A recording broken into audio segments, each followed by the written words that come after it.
സ്വർണ്ണമയൂരം സ്വർണ്ണമയൂരം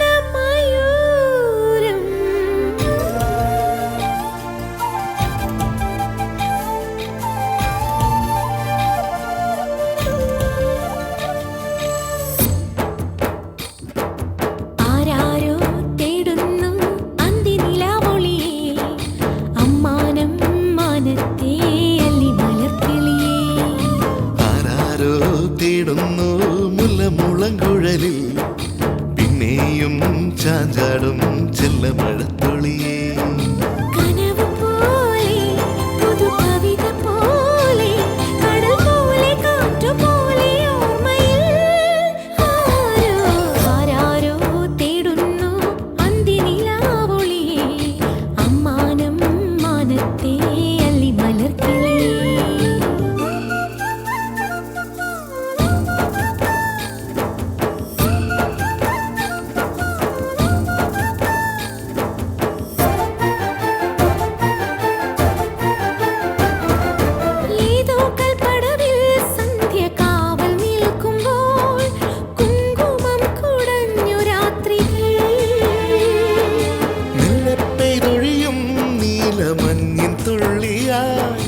മംഗളം മൊഴിഞ്ഞ മാത്രയിൽ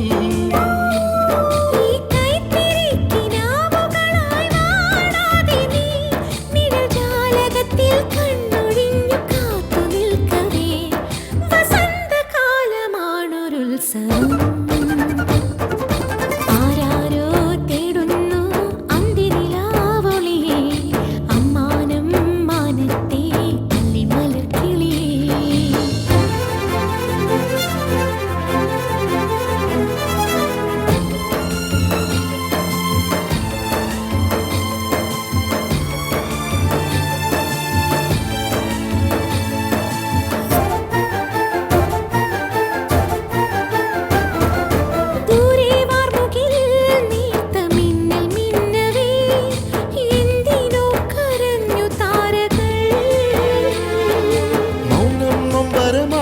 നെഞ്ചിൽ ചാഞ്ഞുറങ്ങവേ പൂ പൊഴിഞ്ഞു വീണു പാട്ടുകൾ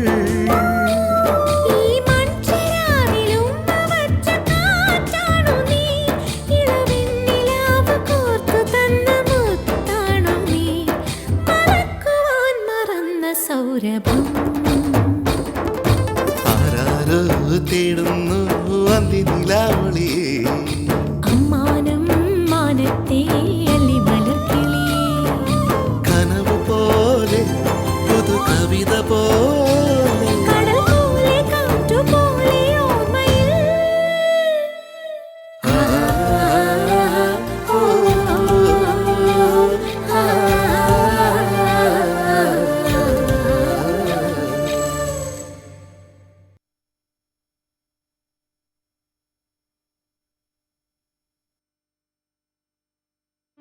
ഒരമ്മ പെറ്റതല്ലെങ്കിലും നീ എന്റെ കൂടെ പിറപ്പാ.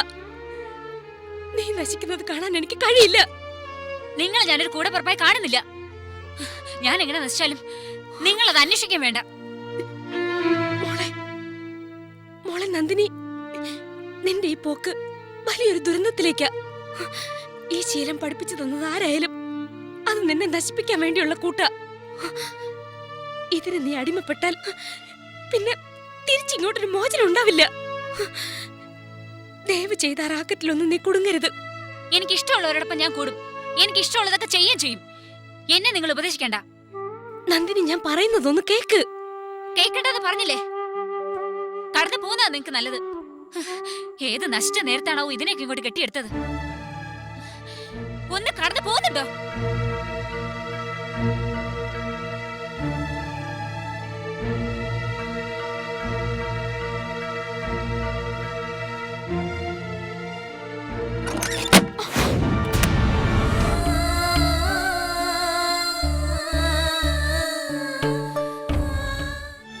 നന്ദിനിയെ കാണാതായപ്പോ നമ്മൾ അനുഭവിച്ച ടെൻഷൻ മാഷ്ക്കറിയാലോ.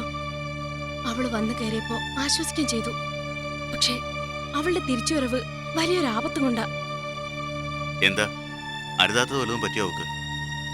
ചിലപ്പോ ഒരു ദിവസം അങ്ങനെയും കേൾക്കേണ്ടി വന്ന അത്ഭുതപ്പെടാനില്ല. ഇപ്പൊ അവളുടെ പോക്ക് അതുപോലെയാ. എന്താ എന്താ അവൾക്ക് പറ്റിയത്? ഒന്നും പറയണ്ട എന്റെ മാഷേ. ഒന്നല്ലെങ്കിൽ മറ്റൊന്ന്, ഒരു തീരാവ്യാധി പോലെ പ്രശ്നങ്ങൾ ആ കുടുംബത്തെ പിന്തുടർന്നുകൊണ്ടിരിക്കുക. ഇന്ദുവിനെ കുറിച്ചുള്ള വേദന കൊണ്ട് അമ്മായിയുടെ കണ്ണുനീര് ഇനിയും തോർന്നിട്ടില്ല. ഇനിയിപ്പോ ഇവളും കണ്ണുനീര് കുടിപ്പിക്കാനാ ഭാവമെങ്കില് നിവൃത്തിയില്ലല്ലോ. വേണി കാര്യം പറ. നന്ദിനി മയക്കുമരുന്ന് ഉപയോഗിക്കാൻ തുടങ്ങിയിരിക്കുന്നു. എന്താ വേണി പറയുന്നത്? എനിക്കെന്റെ കണ്ണുകൊണ്ടത് കാണേണ്ടി വന്നു. മരുന്ന് അവളെ സ്വയം കുത്തിവെക്കാൻ പോകുമ്പോഴാ പെട്ടെന്ന് ഞാനത് കണ്ടത്. ഉടനെ അത് പിടിച്ചു വാങ്ങി അവളെ ഒരുപാട് ശാസിക്കുകയും ചെയ്തു. പക്ഷേ എന്റെ ശാസനം കൊണ്ടൊന്നും ഇനി കാര്യമില്ല. അവൾ നമ്മുടെ കൈപ്പിടിന്നൊക്കെ വഴുതി കഴിഞ്ഞു. ഇനി അവളെ പിടിച്ചാ കിട്ടുമെന്ന് തോന്നുന്നില്ല. അവളെ കാണാതാവുന്നതിന് മുമ്പ് വരെ അത്ര ശീലങ്ങളൊന്നും ഉണ്ടായിരുന്നില്ല. അന്ന് ആ പോയ പോക്കിൽ തുടങ്ങിയതായത്. ഇതിന്റെയൊക്കെ പിന്നില് ആ വൃത്തികെട്ടവൻ തന്നെയാ ആ ഗൗരീശങ്കർ. എത്ര ആലോചിച്ചിട്ട് ഒരു രൂപം കിട്ടുന്നില്ല. അമ്മായി ഇതെങ്ങാനും അറിഞ്ഞ ഇനി ഒരു മുഴുവൻ കയറേ അവർക്ക് വേണ്ടു. അത്രയ്ക്കധികം വേദന തിന്നുന്നുണ്ട് ഓരോ കാര്യത്തിലും. എന്തായാലും മറ്റാരും ഇതറിയണ്ട. എന്തെങ്കിലും ഒരു പോംവഴി ഉടനെ കണ്ടെത്തിയേ പറ്റൂ. ഇല്ലെങ്കിൽ അവളെ നമുക്ക് നഷ്ടപ്പെടും. എന്നെ എത്ര വെറുത്താലും എന്റെ അനിയത്തിയായി പോയില്ലേ അവള്. എനിക്കറിഞ്ഞൂടാ മാഷേ എന്താ ഇനി വേണ്ടതെന്ന്. എല്ലാം കൊണ്ടും ഞാൻ തളർന്നുകൊണ്ടിരിക്കുക. നമുക്ക് എന്തെങ്കിലും ഒരു വഴി നോക്കാം. ഇനി എന്ത് വഴിയാ ഉള്ളത്? നാശത്തിലേക്കല്ലേ അവളുടെ പോക്ക്. ഏതെങ്കിലും വിധത്തിൽ അവൾ അതിൽ നിന്ന് മാറ്റിയെടുക്കാൻ പറ്റുമെന്ന് ഞാനും ശ്രമിച്ചു നോക്കട്ടെ. എന്നെ അനുസരിക്കുന്ന കൂട്ടത്തിലല്ല, എന്നാലും വേണി പറഞ്ഞതുപോലെ അവളും എനിക്കെന്റെ കൂടപ്പിറപ്പിനെ പോലെയാ. താൻ വിഷമിക്കാതിരിക്കെ. എന്താ വഴി നോക്കാം.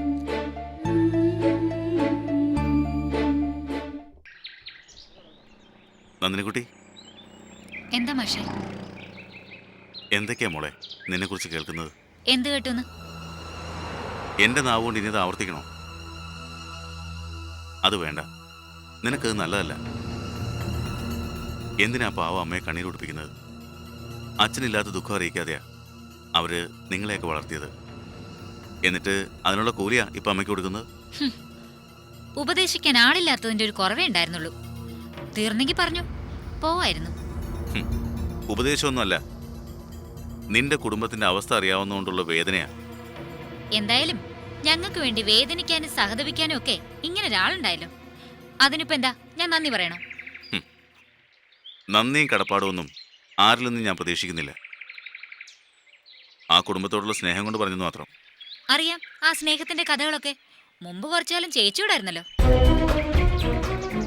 മനസ്സിന് ഇഷ്ടമായത് നഷ്ടമാവുമ്പോഴേ ചിലർക്ക് പിന്നെ തുടങ്ങും ഒരുതരം അസൂയ.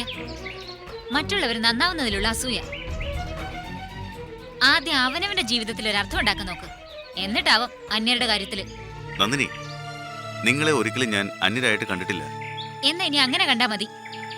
എന്നെ നീ എങ്ങനെ കണ്ടാലും നിന്റെ നന്മയെ കരുതി പറഞ്ഞെന്ന് മാത്രം. വേണമെങ്കിൽ സ്വീകരിക്കാം, അല്ലെങ്കിൽ പിന്നെ നിന്റെ ഇഷ്ടം. ഒരു ഉപദേശി. സ്വർണ്ണമയൂരം സ്വർണ്ണമയൂരം പാവം മേണിച്ചിട്ട. നന്ദിനി കുഞ്ഞമ്മയ്ക്ക് കണ്ണെടുത്താ കണ്ടുടച്ചിട്ട് എപ്പോഴും വഴക്ക് പറയും. കുഞ്ഞമ്മയ്ക്ക് എന്ത് നല്ലത് പറഞ്ഞു കൊടുത്താലും തല കയറില്ല. എന്റെ ആ കുട്ടി ഇങ്ങനായി പോയത്? എന്ത് നല്ല സ്വഭാവമായിരുന്നു. എന്ത് നല്ല സ്വഭാവം! കണ്ടൂടാ എനിക്ക് അവളെ. പൂതനെന്നാ ഞാൻ വിളിക്ക അവളെ. പേടിയാ എനിക്ക് ഇപ്പൊ കുഞ്ഞമ്മയെ കാണുന്നത്. എനിക്ക് പേടിയൊന്നുമില്ല. ഇങ്ങോട്ട് പറഞ്ഞാൽ ഞാൻ അങ്ങോട്ട് പറയും. ഞാൻ അവളുടെ ചേച്ചിയല്ലേ. പക്ഷെ ഭരിക്കാൻ വരുന്ന കണ്ടാ തോന്നും അവളാ മൂത്തേ.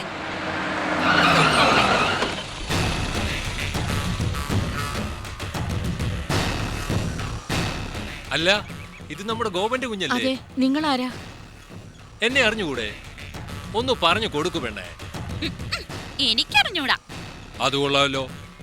ഞാനേ ഗോപന്റെ ഭാര്യയുടെ ആങ്ങളയാ ശശാങ്കൻ. മോളുടെ പേരെന്താ? അമ്മുക്കുട്ടി. എന്റെ പെങ്ങക്ക് കുഞ്ഞുങ്ങളില്ലാത്തതുകൊണ്ട് അമ്മുക്കുട്ടിയെ കാണണമെന്ന് വലിയ ആഗ്രഹം. കാര്യം ഇവളുടെ വയറ്റിപ്പിറന്നാണേലും ഗോപന്റെ ആണല്ലോ കുഞ്ഞ്. അപ്പൊ പിന്നെ ധൈര്യമായിട്ട് മാമന് മോളെ കൊണ്ടുപോകല്ലോ. മോളെ കൊണ്ടുപോവേ? പിന്നല്ലാതെ എന്റെ പെങ്ങക്ക് അങ്ങനെ ഒരു ആഗ്രഹം ഉണ്ടെങ്കിൽ സാധിച്ചു കൊടുക്കണ്ടേ? വാ മോള് വാ. ഞാനില്ല. എന്ന് പറഞ്ഞാൽ എങ്ങനെയാ? നിന്നെയും കൊണ്ടേ ഞാൻ പോകൂ. അയ്യോ, കുഞ്ഞിനെ വിട്. വിട്. എന്റെ കുഞ്ഞിനെ വിട്. അയ്യോ, എന്റെ കുഞ്ഞിനെ വിട്. വിട് എന്റെ കുഞ്ഞിനെ. എന്റെ കുഞ്ഞ്. മോളെ, അയ്യോ, അമ്മേ. അമ്മ. എന്നെ വിട്. കുഞ്ഞിനെ കൊണ്ടുപോലെ. അമ്മേ. എന്റെ കുഞ്ഞിനെ. അമ്മേ. മോളെ. അയ്യോ. എന്റെ കുഞ്ഞ്. വിട്. വിട്. വിട്. മോളെ, എന്റെ കുഞ്ഞ്.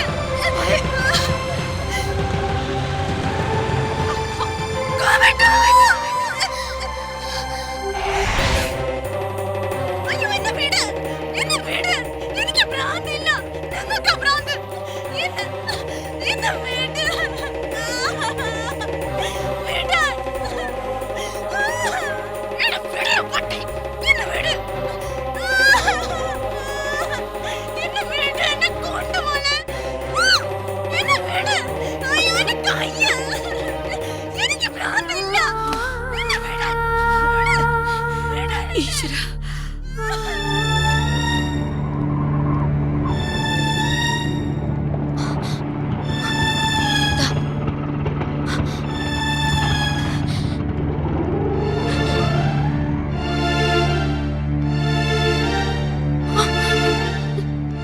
അമ്മേ, എന്താ എന്താ ഉണ്ടായത്? വഴിയിലൂടെ ഞാനും എന്തോ അമ്മുക്കുട്ടിയുടെ വർത്തമാനം പറഞ്ഞു വരുമ്പോ പെട്ടെന്ന് ഞങ്ങളുടെ മുമ്പിൽ ഒരു വണ്ടി വന്ന് നിർത്തി.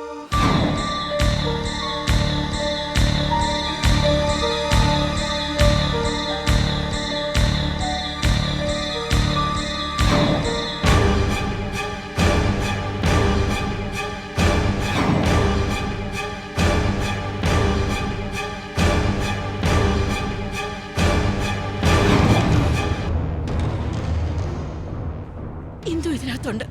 അവളെ ഞാൻ നോക്കിക്കോളാം. മോൾ എത്രയും പെട്ടെന്ന് അമ്മുക്കുട്ടിയെ രക്ഷിക്കണം. അമ്മേ അമ്മേ നല്ലറി വിളിച്ച് അവൾ ഞങ്ങളെ കൺമുന്നിൽ നിന്ന് മറന്നു തുറക്കുമ്പോ മോള് വേഗം ചെല്ല്. അമ്മുക്കുട്ടി എങ്ങനെയെങ്കിലും മോള് പോയി കൊണ്ടുപോവാ. ചെല്ല്. കൊണ്ടുവരും അമ്മേ. അമ്മുക്കുട്ടിയെ ഞാൻ കൊണ്ടുവരും.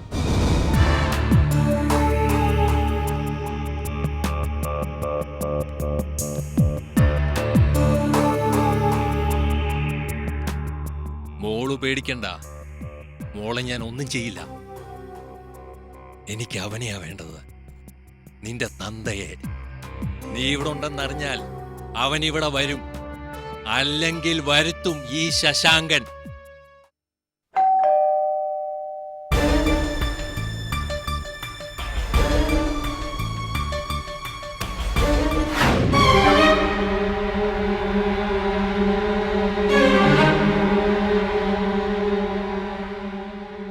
നിങ്ങളാണോ ശശാങ്കൻ?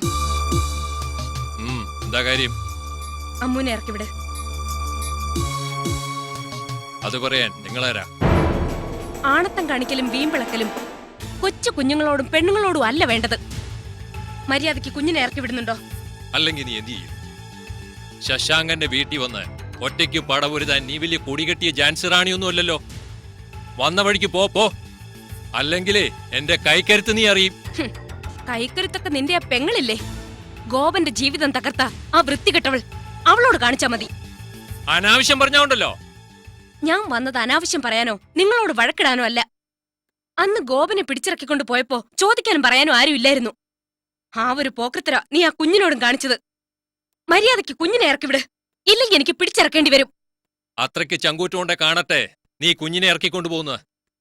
അങ്ങനെ ഒരു പെണ്ണി ഭൂമിയിലുണ്ടെങ്കിൽ അതൊന്നും എനിക്കറിയണം.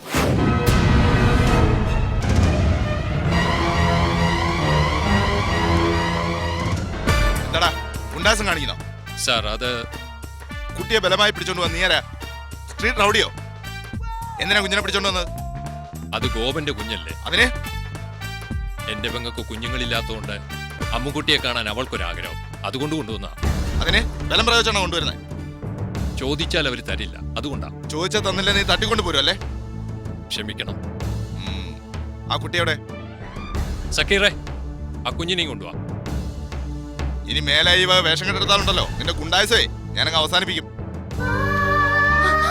അമ്മുക്കുട്ടി മേടിച്ചിട്ടേ.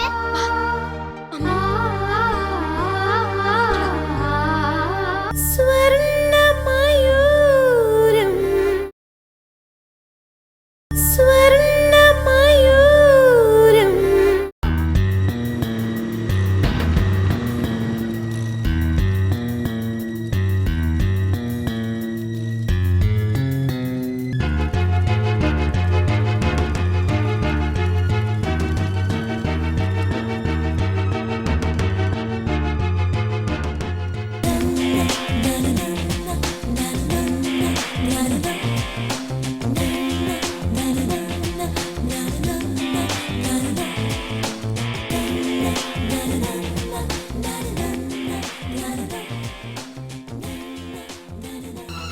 അയ്യോ,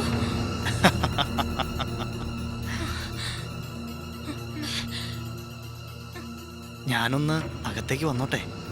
അയ്യോ. എന്തിനാ ഇപ്പൊ ഇങ്ങോട്ട് വന്നേ? ഏ, ആ. ഇങ്ങോട്ട് മാറ്.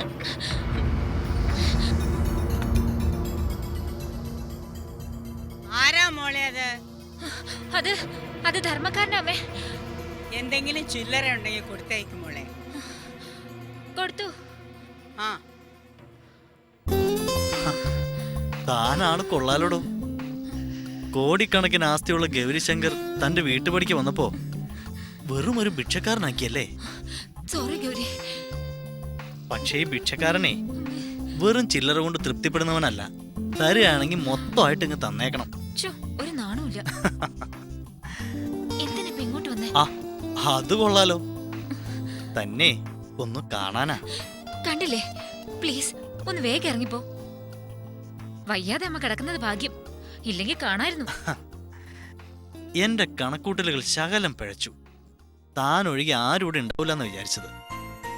അമ്മ ഇവിടെ ഉണ്ടെന്ന് ഒട്ടും വിചാരിച്ചില്ല. ചേച്ചിയെ ഹോസ്പിറ്റലാക്കിയതുകൊണ്ട് എല്ലാവരും അങ്ങോട്ട് പോയി കാണുന്ന കരുതിയത്. അമ്മയ്ക്ക് ദേഹത്തിനല്ല സുഖമില്ലാത്തോണ്ടാ ഞാനിവിടെ കാവലായത്. അല്ല, എന്ത് ധൈര്യത്തിലാ കയറി വന്നത്? അമ്മ എങ്ങനെ കണ്ടിരുന്നെങ്കിൽ എന്ത് പറയായിരുന്നു? ഞാൻ പറയുന്ന നന്ദിനെ കാണാനാണെന്ന്. അസലാവും. അമ്മ ചൂലെടുക്കും. സാരമില്ല, തന്റെ അമ്മയല്ലേ. രണ്ടടി കൊണ്ടാലും ഉള്ള സത്യം ഞാനങ്ങ് പറയും. എന്നിട്ട് തന്നെയും കൊണ്ട് ഞാൻ അങ്ങോട്ട് ഇറങ്ങും. അതെ, മോഹം കൊള്ളാം. മോഹം കൂടിയതുകൊണ്ടാ എപ്പോഴും ഇങ്ങനെ കാണണം തോന്നണത്.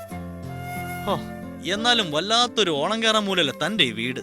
ഒന്ന് ഫോൺ ചെയ്താൽ പോലും കിട്ടാൻ സൗകര്യമുണ്ടോ? അതിനെ ഒരു മാർഗം ഉണ്ടാക്കാനാ ഞാനിപ്പോ വന്നേ, അല്ലാതെ പിടിച്ചു വിഴുങ്ങാനൊന്നുമല്ല. ദാ, ഇത് നന്ദിനിക്കുള്ള ഗൗരിയുടെ ഒരു കൊച്ചു സമ്മാനം. എപ്പോ വിളിച്ചാലും തന്നെ എനിക്ക് കിട്ടണം. പക്ഷേ ഇതെന്റെ കൈ കാണുമ്പോ ആരാ തന്നെന്ന് ചോദിച്ചാ ഞാൻ എന്താ പറയാ? വല്ല കൂട്ടുകാരിയുടെ പേര് പറയണം. ദൈവമേ, എനിക്ക് പേടിയാവുക. റിംഗ് ടോൺ കേട്ടാൽ എല്ലാരും അറിയില്ലേ? അതിനെന്താ, വൈബ്രേറ്ററിൽ ഇട്ടാ മതി. എല്ലാ ഓപ്ഷൻസും ഞാൻ പഠിപ്പിച്ചു തന്നിട്ടുള്ളതല്ലേ. ഇനി അടുത്തൊരു സമ്മാനം വേണ്ടേ? അതെന്താ? തനിക്ക് എപ്പോഴും തന്നോണ്ടിരിക്കുന്നത്.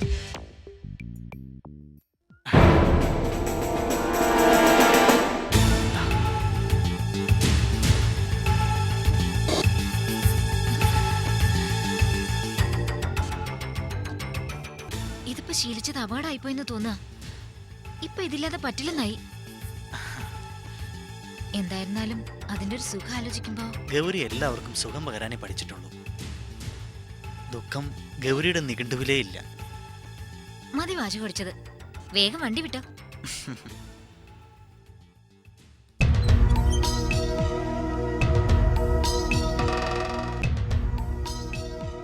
ആ, ഇനി എനിക്ക് എപ്പോ വിളിച്ചാലും കിട്ടുമല്ലോ. ആ ഒരു സമാധാനത്തിലാ പോകുന്നത്. പോട്ടെ.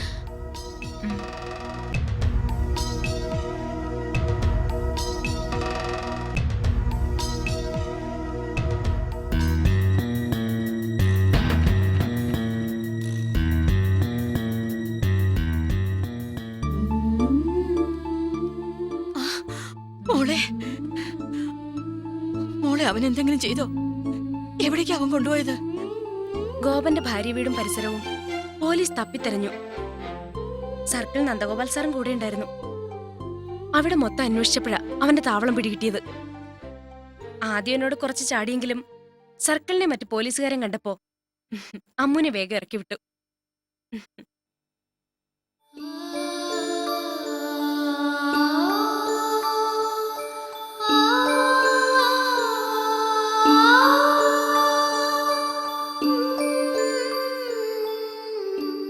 മൈക്ക് കിടത്തിയിരിക്കുക. ഡോക്ടർ എന്തെങ്കിലും പറഞ്ഞോ? 3-4 തവണ വന്ന് പരിശോധിച്ചിട്ട് പോയി, ഒന്നും പറഞ്ഞില്ല. ഞാൻ പോയി ഡോക്ടറെ കണ്ടിട്ട് വരാം. ഞാനും വരാൻ കൂടെ.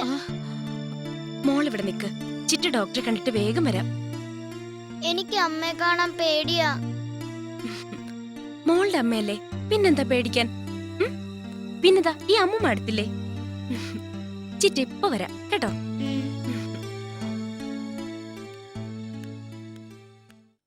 മോളുവാ, അമ്മൂമ്മയുടെ മടിയിലിരിക്കാം. മയക്കത്തിന്ന് ഉണർന്ന അമ്മ വല്ലതും ചെയ്യോ? ഏയ്, മോളുടെ അമ്മയല്ലേ, പാവം കിടക്കുന്ന കണ്ടില്ലേ? അമ്മ ഒരുപാട് ബഹളമൊക്കെ ഉണ്ടാക്കിയോ? മോളെ അവര് പിടിച്ചോണ്ടതിന്റെ വിഷമം കൊണ്ടല്ലേ അമ്മ ബഹളമൊക്കെ ഉണ്ടാക്കിയത്. അമ്മക്കുട്ടി അത്രയ്ക്ക് ഇഷ്ടമല്ലേ അമ്മയ്ക്ക്?